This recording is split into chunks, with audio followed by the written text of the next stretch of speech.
welcome to the couch at luxedesigners.com. So today we are talking about the Flo&Sue brand, and as you may be aware, this brand is very close to my heart. It's named after my grandmother Florence and my beloved mother Suzanne.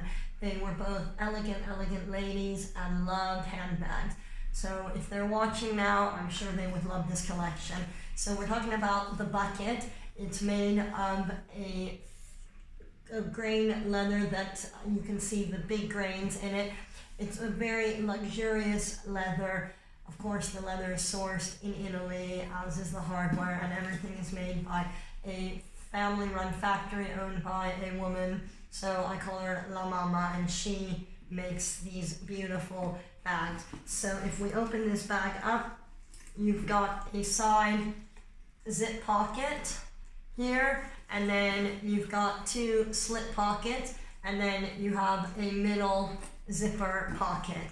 There is a strap that you can wear around your wrist, and then there is a crossbody that is detachable, and you can make it shorter and longer. Plus it's got the cute little feet to protect the bottom.